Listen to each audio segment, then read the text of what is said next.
आज हम no, none, any, nothing और नोबॉडी का इस्तेमाल सीखेंगे कि कहाँ पे हम नो यूज करते हैं, किस तरह यूज करते हैं। तो आज हम इसको मल्टीपल एग्जांपल्स के साथ समझेंगे और आई होप कि आपको ये वाले यूजेज जो हैं वो क्लियर हो जाएंगे। देखिए, हम एक एक वर्ड के यूज को समझ रहे हैं, उसको मुख्तलिफ एग्जांपल्स के साथ समझ रहे हैं। तो ये वो इंग्लिश है जो ट्रेडिशनली हमारे इदारों में नहीं पढ़ाई जाती है। आप में से अगर किसी को अल्लाह ताला मौका दे किसी फॉरेन की स्कॉलरशिप के टेस्ट का, या आप कोई हाई फाई एग्जाम दें, तो आपको फिर यहाँ पे पता चलेगा कि ये वाली इंग्लिश कितनी इम्पोर्टेंट है, कितना इसका यूजेज इम्पोर्टेंट है और ये कितनी यूज होती है अप टू स्टैंडर्ड लेवल। ठीक है, तो इसलिए हम एक एक चीज को कवर करते जा रहे हैं। फिर हम इंशाल्लाह नेक्स्ट मंथ हमारे पार्ट्स ऑफ स्पीच सारे डिस्कस होंगे, डायरेक्ट इनडायरेक्ट डिस्कस होंगे और उसके बाद फिर हम राइटिंग स्किल्स की कुछ बात करेंगे। फिर एंड पे हमारा स्पोकन का मॉड्यूल भी होगा। फिर आप लोगों के प्रैक्टिकल्स होते रहेंगे, साथ साथ चलते रहेंगे। तो आज हम जो है वो इनके यूज को देखते हैं। सबसे पहले है नो एंड नन। ठीक है, कि हम नो को कहाँ पे यूज करते हैं और नन को कहाँ पे यूज करते हैं, हम इसको आज हम देखते हैं। अच्छा, तो सबसे पहले है कि वी यूज नो। हम नो का इस्तेमाल करते हैं कैसे? प्लस नाउन के साथ। ठीक है, नो को हम हमेशा नाउन से पहले इस्तेमाल करते हैं या नो प्लस नाउन इस्तेमाल करते हैं। ठीक है, मिसाल के तौर पे जो है वो कैसे, यानी नो के बाद हम अक्सर नाउन का इस्तेमाल करते हैं, जैसे नो बस। ठीक है, बस नाउन है। No shops. ठीक है, नो शॉप्स, नो पर्सन, ये सारे आपके जो है वो नाउन है। तो पहला यूज हमने देखा कि नो जो है वो नाउन से पहले इस्तेमाल होता है या नो प्लस नाउन हम इस्तेमाल करते हैं हमेशा। तो no bus, no shops, no person etcetera. ठीक है, यानी नो के बाद कोई नाउन इस्तेमाल होता है। और आपको पता है कि हर चीज जो दुनिया में मौजूद है वो नाउन है। आपको ये वाली बात याद रखने की जरूरत नहीं है कि किसी शख्स के नाम को, किसी जगह के नाम को, किसी चीज के नाम को नाउन कहते हैं। हर चीज इस दुनिया में नाउन है क्योंकि उसका कोई नाम है। ठीक है, अच्छा, एक और बात आपने याद रखनी है कि no is equal to not, a or, not any. No जो है ना, इसका जो मीनिंग है वो नॉट ए या नॉट एनी के बराबर है। यानी कि जो मीनिंग नो का है वही नॉट ए या फिर नॉट एनी का मीनिंग है, इनके सेम मीनिंग है। ठीक है, अब हम इसको देखते हैं, कुछ एग्जांपल्स हम इसकी लेते हैं और हम फिर उसमें इसको समझने की कोशिश करते हैं कि किस तरह ये जो है वो इसके बराबर है। अच्छा, तो पहली एग्जांपल है वो है कि we had to walk home. ठीक है,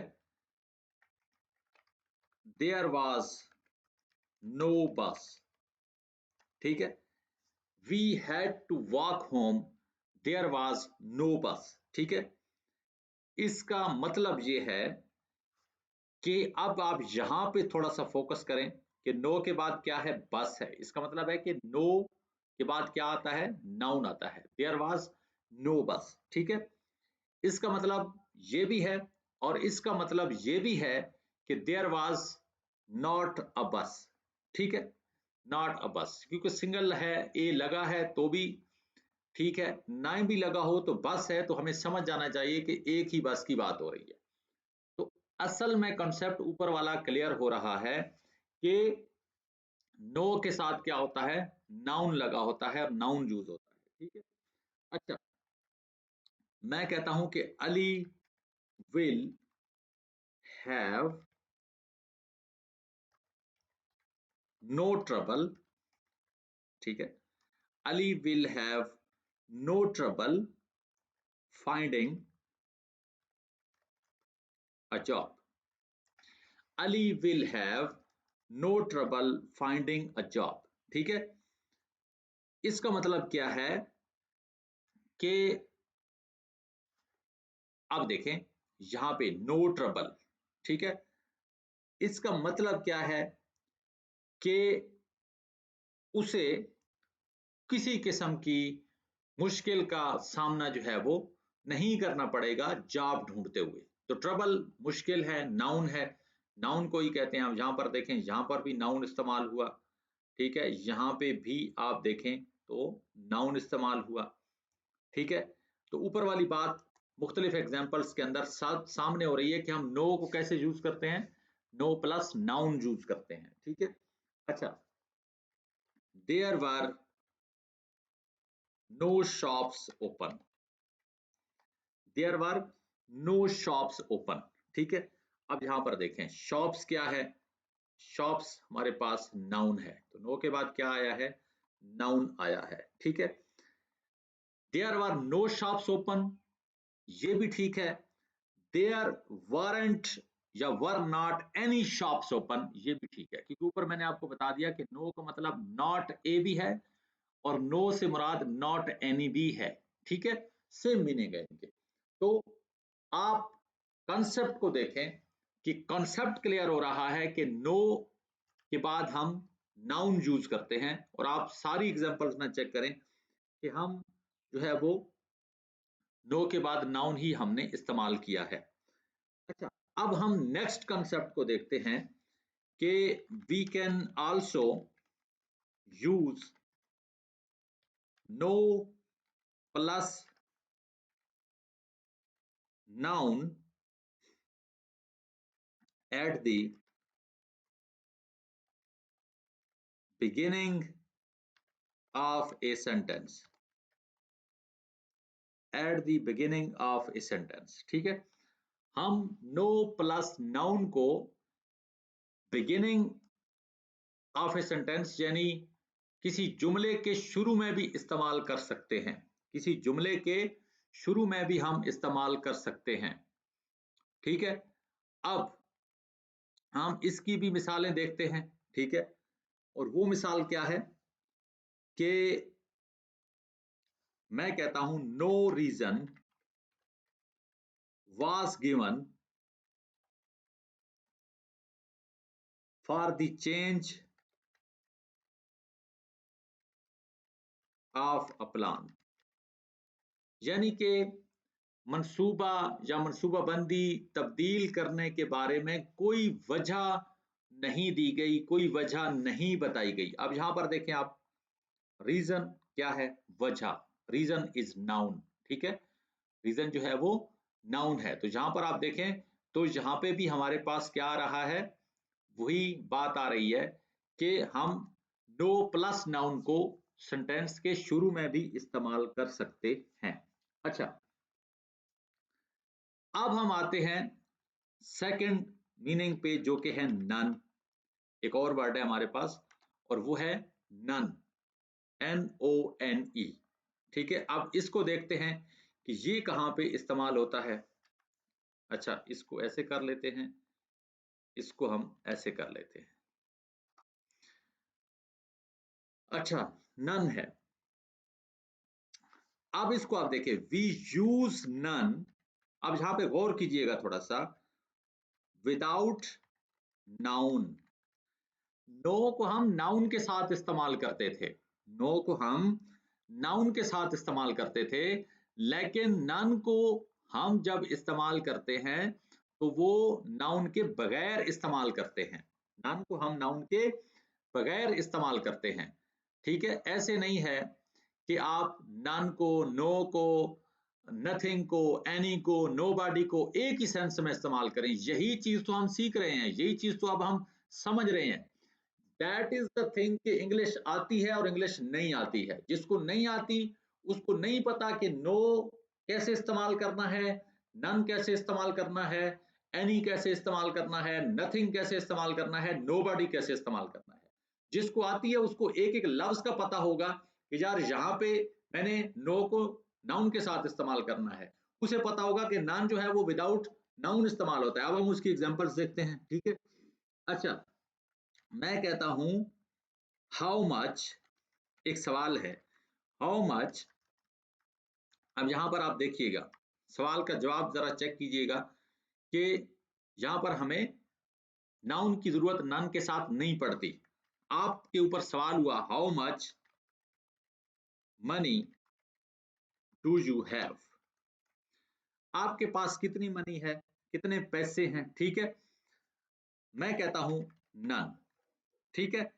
मैंने सिंपल कहा नन, नहीं है, ठीक है। इसका मतलब है मेरा जवाब बिल्कुल ठीक है। अब इस नन का क्या मतलब है, इसका मतलब क्या है कि नो मनी। जब मैंने सिंपल कहा, किसी ने मुझसे पूछा how much money do you have, आपके पास कितने पैसे हैं, मैं उसे आगे से कह रहा हूं नन। नन का मतलब नहीं है। असल में मैंने उसे ये कहा, मतलब ये है नन का कि मेरे पास पैसे नहीं है। तो नन के बाद हमें नाउन लगाने की जरूरत नहीं है।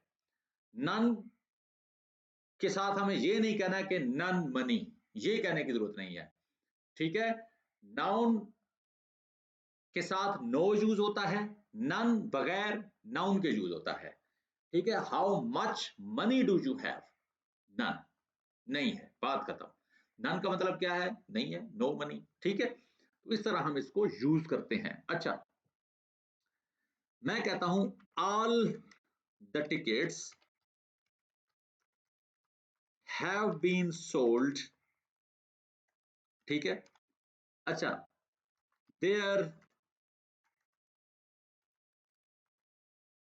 देयर आर नन लेफ्ट, ठीक है। अब यहां पर आप देखें, all the tickets have been sold, तमाम टिकट्स जो हैं वो बिक चुकी हैं।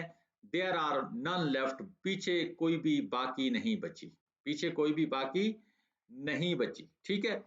अच्छा, अब यहां पर देखें, नन के बाद किसी किस्म का कोई नाउन इस्तेमाल नहीं किया मैंने, और ना ही करने की जरूरत है, क्योंकि नन जो है वो विदाउट नाउन इस्तेमाल हो सकता है, होता है, ठीक है। अच्छा, इसके साथ एक और वर्ड भी है, वो है नन ऑफ, ठीक है। इससे रिलेटेड वर्ड है नन ऑफ, ठीक है। इसको भी देख लेते हैं एक दो एग्जांपल में कि किस तरह हम इसको इस्तेमाल करते हैं और कैसे हम ये इस्तेमाल कर सकते हैं। नन ऑफ जो है, अब इसको हम देखते हैं।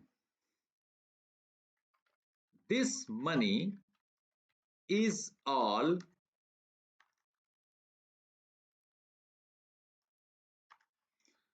This money this money is all yours, ठीक है। नन ऑफ इट्स माइन, ये सारे पैसे जो हैं ये आपके हैं, ठीक है। इसमें मेरे पैसे कोई भी नहीं है। अब देखें यहाँ पे नन ऑफ इट्स माइन, यानी मेरे पैसे इसमें से कोई भी नहीं है। तो ये नन ऑफ इस तरह इस्तेमाल होता है, यानी इसमें से। नन ऑफ का मतलब है, नन ऑफ इट्स का मतलब हो गया इसमें से कुछ नहीं, इसमें से कुछ नहीं। तो ये उससे रिलेटेड वर्ड है, तो मैंने कहा आपको ये थोड़ा समझाता जाऊं। अच्छा, अब हम थोड़ा सा कंपेयर करते हैं। कंपेयर जब हम करेंगे तो आपको मजीद इसका यूज अच्छे तरीके से समझ आ जाएगा कि नो, नन और नन ऑफ जो है वो किस तरह इस्तेमाल हो रहा है। नो, नन और एनी किस तरह इस्तेमाल हो रहा है। Compare no, none and any. अब हम एग्जांपल एक लेते हैं जिसके अंदर हमें वाज़ेह फर्क नजर आएगा कि नन कहां पे इस्तेमाल हुआ, नो कहां पे इस्तेमाल हुआ, और एनी हमने किसके साथ इस्तेमाल किया, ठीक है। मैं कहता हूं आई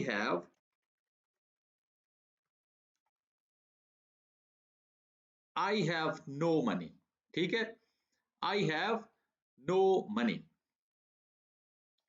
आई हैव नो मनी। अब इसका मतलब क्या है कि मेरे पास कोई पैसे नहीं है।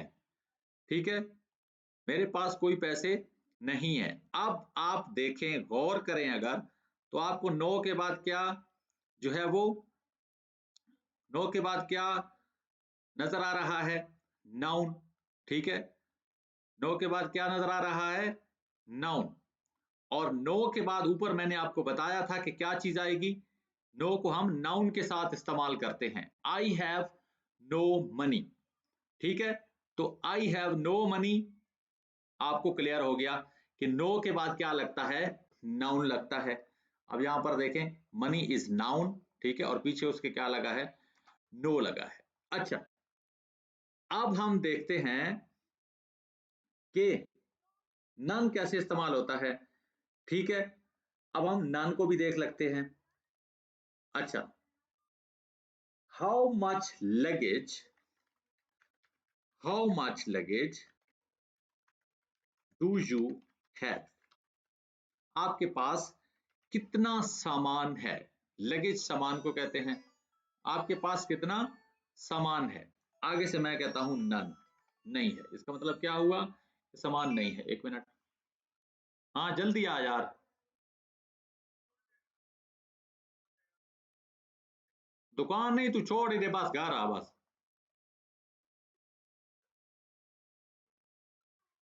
How much luggage do you have, इसका मतलब क्या है? नन। ठीक है, how much luggage do you have, मतलब नन, नहीं है। अच्छा, यहाँ पे ये क्लियर हो गया। यहाँ पे जो नन मैंने इस्तेमाल किया है, इसका मकसद ये है कि मेरे पास कोई लगेज नहीं है बेसिकली। ठीक है, अच्छा, अब आप देखें कि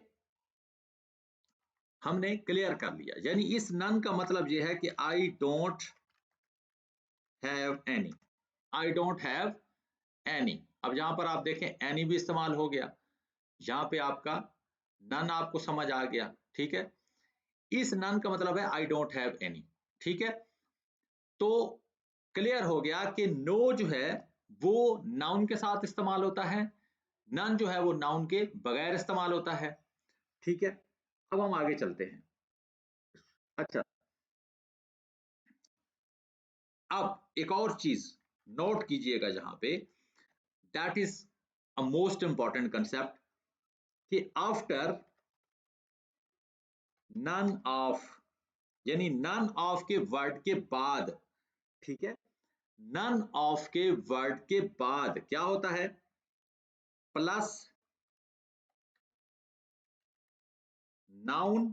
ठीक है, इसमें क्या है? None of the students, none of them, ठीक है, एटसेट्रा। ठीक है, अच्छा, दी वर्ब कैन बी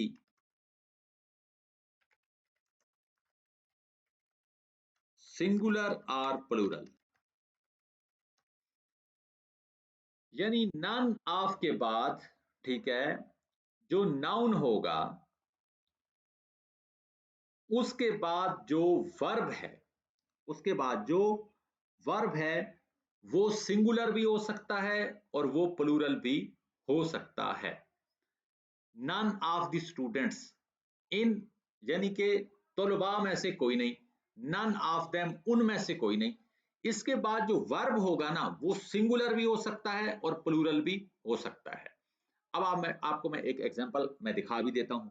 ठीक है, क्योंकि हवाई बात हमने करनी नहीं है, हमने तो एग्जांपल के साथ प्रॉपर प्रैक्टिकल देखना भी है इसको। ठीक है, कि जो बात की है वो कैसे है। मैं कहता हूं none of the students were happy, none of the students were happy. अब ये देखें, ये नन ऑफ के बाद क्या है? नाउन है, यहां पे वर्ब है। अब ये वर्ब जो है ये प्लूरल है, वर्ब जो है ये प्लूरल वर्ब है। आप देखें ना, वर्ब, ठीक है, वाज सिंगुलर होता है, वर्ब जो है वो बहुत सु के लिए होता है। ठीक है, अच्छा, इसको अगर आप कहें नन ऑफ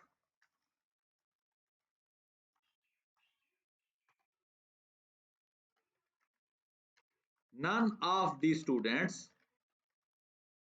वाज हैप्पी, ये दोनों ठीक है। असल बात ये समझाने की है कि ये दोनों ठीक है। अगर पीछे नन ऑफ इस्तेमाल हुआ है, आगे आपका वर्ब प्लूरल है या सिंगुलर है, ये दोनों ठीक तस्वर होते हैं। ये दोनों जो है वो ठीक है, ये इनमें से कोई भी गलत नहीं है। हेलो हेलो,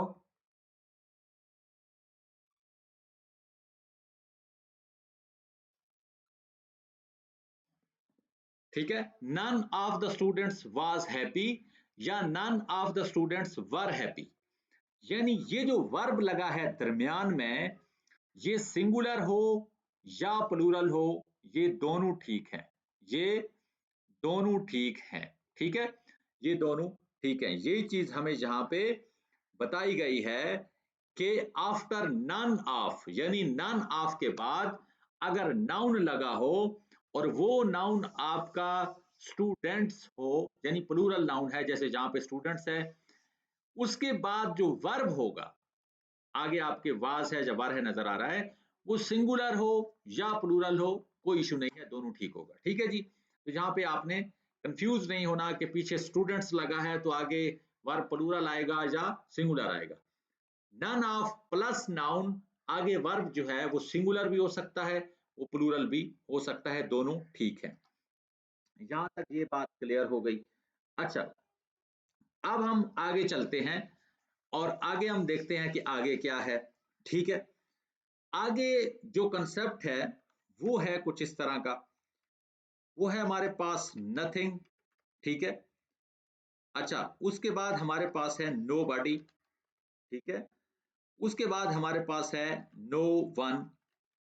ठीक है, उसके बाद है हमारे पास नो वेयर। अब इसको हम देखते हैं कि ये हम कैसे इस्तेमाल करते हैं। ठीक है, अब हम इसको देखते हैं कि ये हम कैसे इस्तेमाल करते हैं। अच्छा, ठीक हो गया जी। अच्छा, ये सारे जो है ना, nothing, nobody, no one, nowhere, ये आपस में थोड़े से रिलेट करते हैं। ठीक है, अब हम इनको देखते हैं कि हम कहाँ पे इनको इस्तेमाल करते हैं और कैसे इस्तेमाल करते हैं। ठीक है, याद रखिएगा कि we can use these words at the beginning of a sentence और अलोन। हम इनको फिक्रे के शुरू में भी इस्तेमाल कर सकते हैं, ठीक है, या फिर हम इनको अकेला भी इस्तेमाल कर सकते हैं।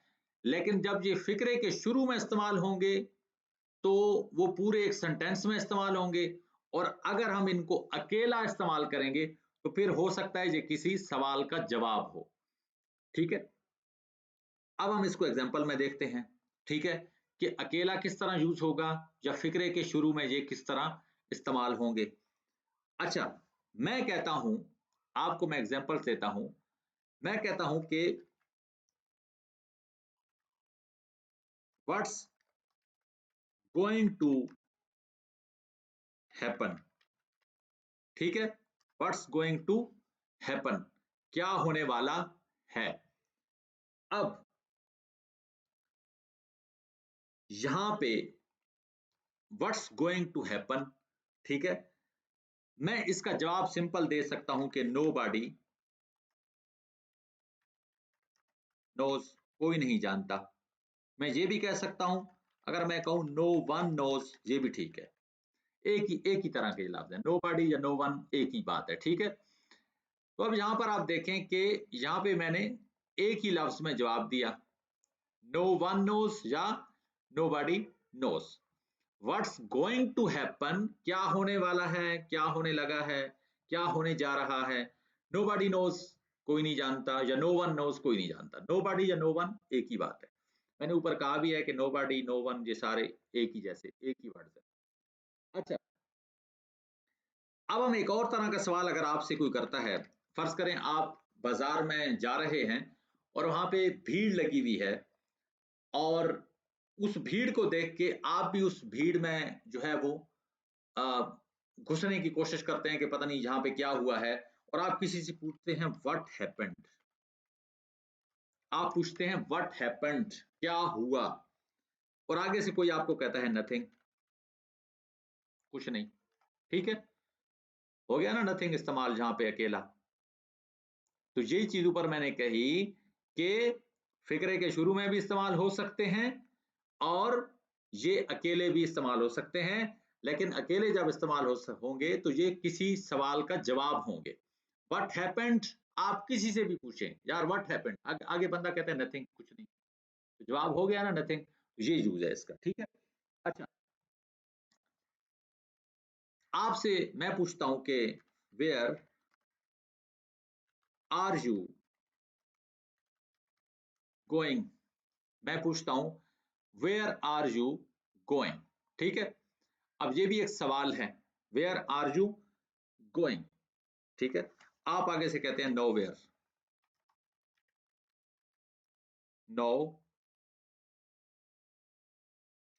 आप आगे से कहते हैं नो वेयर, कहीं नहीं। ठीक है, नो वेयर, कहीं नहीं। ठीक है, बस बात खत्म, एक ही सिंगल वर्ड में आपने जवाब दे दिया। मैंने आपको कहा वेयर आर यू गोइंग, आपने कहा नो वेयर, कहीं नहीं। तो जब ये सिंगल यूज होंगे या एलोन अकेले यूज होंगे तो फिर ये किसी सवाल का जवाब होंगे। ठीक है, अच्छा एक और भी है कि we can also use these words after a verb, especially be or have. हम इनको बी और हैव के साथ भी इस्तेमाल कर सकते हैं, बी के बाद भी एंड हैव के बाद भी हम इनको इस्तेमाल कर सकते हैं। ठीक है, इन वर्ड्स को कैसे इस्तेमाल कर सकते हैं हम उसको भी देख लेते हैं, एग्जाम्पल से समझ लेते हैं। हर चीज की एग्जाम्पल समझना जरूरी है ताकि बात हवाई ना हो, बात प्रैक्टिकल हो, बात हवाई ना हो। ठीक है, अच्छा अच्छा, the house is empty, there is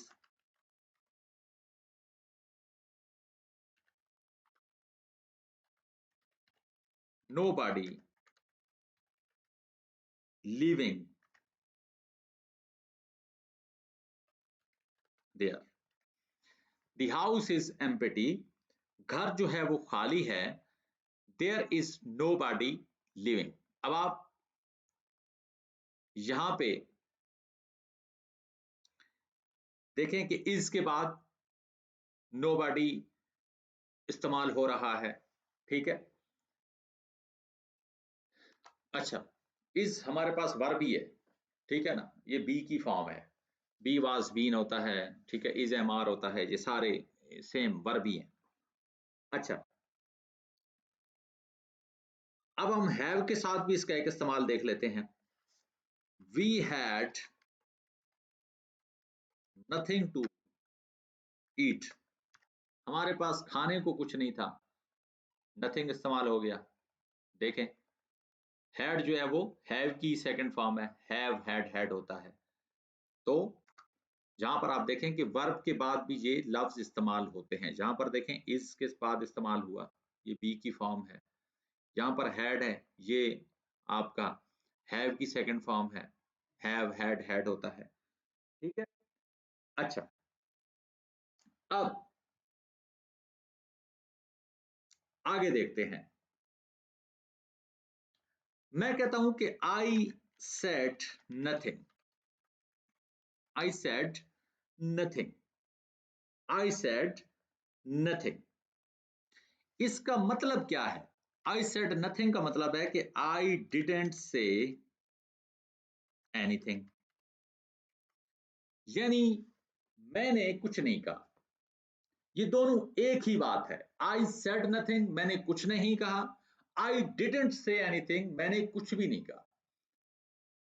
तो नथिंग जो है वो इज इक्वल टू है एनीथिंग के। बात समझ आ रही है कि नथिंग जो है वो मीनिंग के एतबार से इज इक्वल टू है एनीथिंग के। अगर मैं कहता हूं आई सेड नथिंग, इसका मतलब ये है कि आई डिडंट से एनीथिंग, मैंने कुछ नहीं कहा, मैंने कुछ भी नहीं कहा, बात खत्म। ठीक है, तो दोनों फिक्रे ठीक है, आपको समझाने की बात ये है। अच्छा, अब एक और जुमला भी लेते हैं, उसमें भी हम देखते हैं। Ali told nobody about his plan। ठीक है, Ali told nobody about his plans।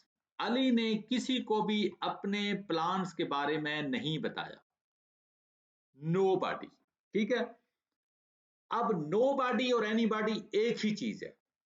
nobody और anybody एक ही चीज है, यानी इस जुमले को मैं ऐसे भी लिख सकता हूं। ठीक है, इस जुमले को अगर मैं लिखूं तो मैं ऐसे भी लिख सकता हूं, आपको समझा रहा हूं ये बातें। Ali didn't tell anybody about his plans।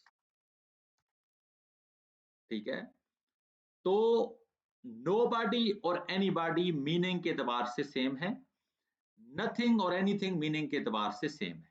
हम जुमलों को मुख्तलिफ वे में इस तरह भी कह सकते हैं, कोई इशू नहीं है। आपको मैं एक ही चीज के डिफरेंट मीनिंग समझा रहा हूं, डिफरेंट यूज समझा रहा हूं।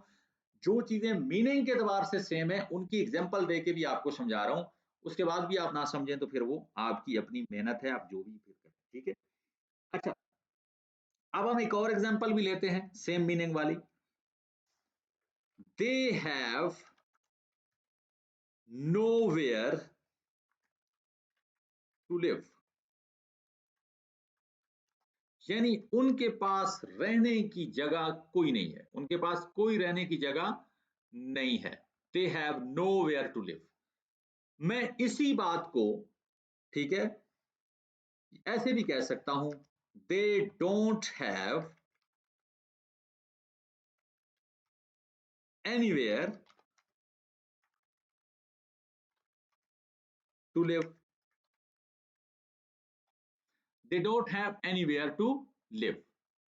ठीक है, यानी कि उनके पास रहने की कोई जगह नहीं है। ठीक है जी, तो nowhere is equal to anywhere, nobody is equal to anybody, nothing is equal to anything। Clear हो गई बात? आई होप कि आप ये सारी चीजें आप समझ गए होंगे प्रॉपर। आपको मैं एक एक चीज एग्जांपल के साथ समझा रहा हूं। अब आपको इन लफ्जों में किसी भी तरह से कंफ्यूज होने की जरूरत नहीं है। अच्छा, अच्छा, अब अगर हम इसको मजीद थोड़ा सा एक्सप्लोर करते हैं तो मैं कहता हूं कि आफ्टर nobody या no one we can use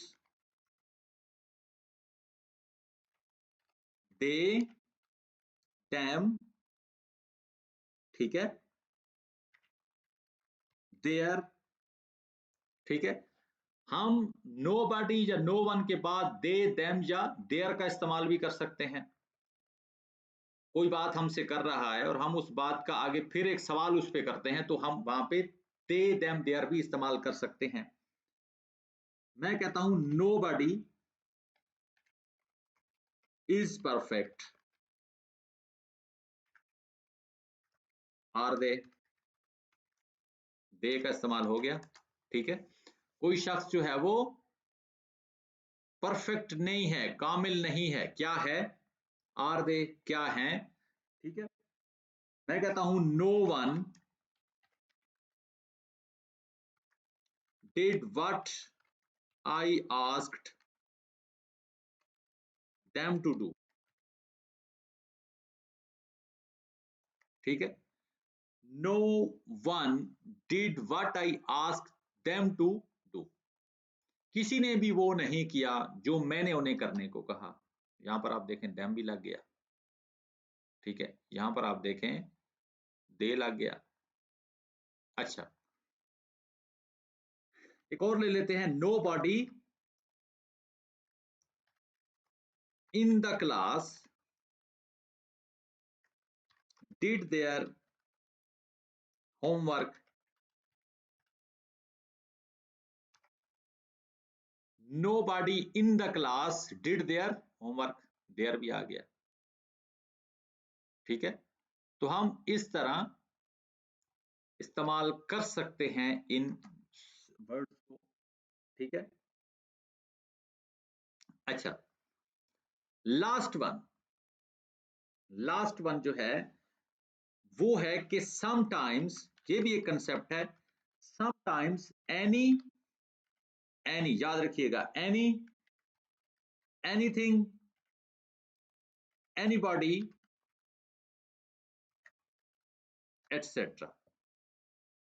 कभी कभार ये वाले लफ्ज एनी, एनीथिंग, एनीबॉडी, ये वाले लफ्ज जो है कभी कभार क्या होता है, वो कहता है मीन्स, इनका मतलब होता है it doesn't, it doesn't matter which, what, who. ठीक है, यानी कभी कभार इनका मतलब होता है कि ये मैटर नहीं करता कि कौन, क्या या कैसा, इससे कोई मैटर नहीं करता। इन लफ्जों का मतलब ये होता है। एग्जाम्पल से समझ आएगी, अभी हम एग्जाम्पल्स कर लेते हैं। अच्छा, मैं कहता हूं there was no bus so we walked home. ठीक है, there was no bus so we walked home. No के बाद आप देखें फिर बस लगा हुआ है, बात साबित हो गई कि नो के साथ हमेशा नाउन लगता है, पहली बात। ठीक है, नेक्स्ट चलते हैं। You can take any bus, you can take any bus, they all go to the centre. अब यहां पर आप फोकस कीजिएगा, एनी बस,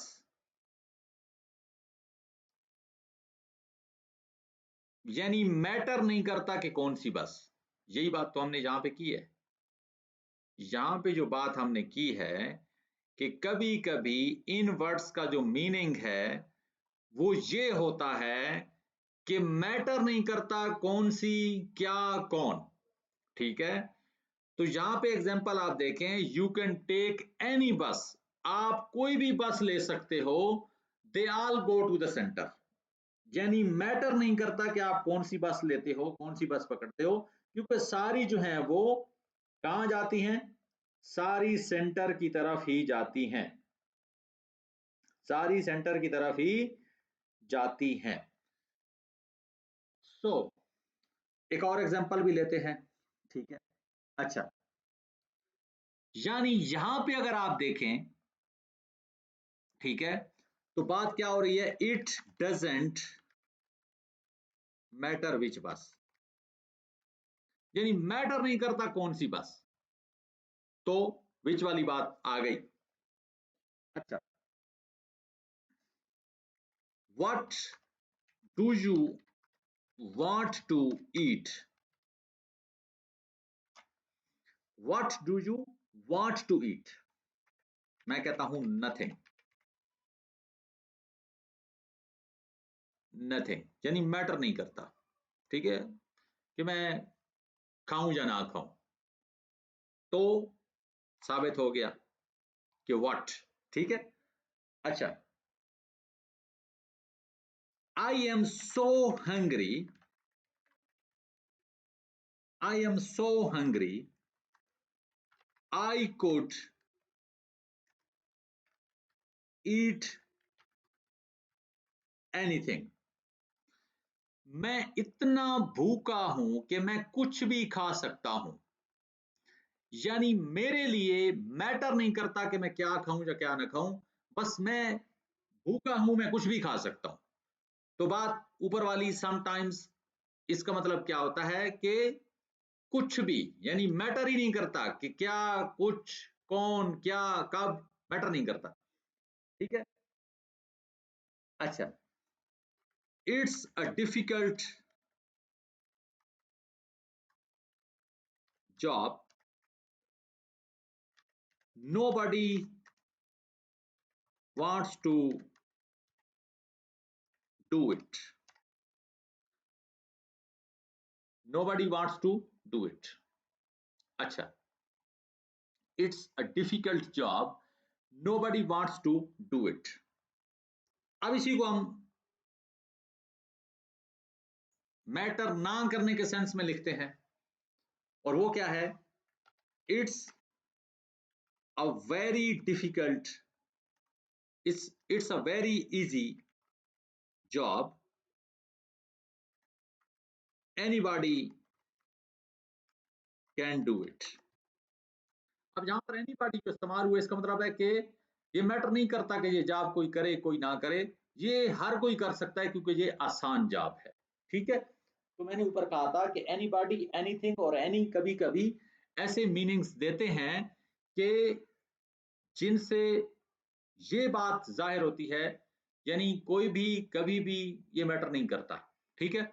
तो आई होप कि आज का जो लेक्चर था ये आपको बेहतरीन समझ आया होगा। आज आपको no, anyone, anything, anybody, nowhere, anywhere, ये सब भी माशाल्लाह क्लियर हो गया। तो हम अब आगे बढ़ते जा रहे हैं, नई से नई चीजें सीखते जा रहे हैं। I will wait for your kind feedback. ठीक है। तो इंशाल्लाह अब जो है, इंशाल्लाह फिर मिलते हैं नए लेक्चर के साथ। Thank you so much.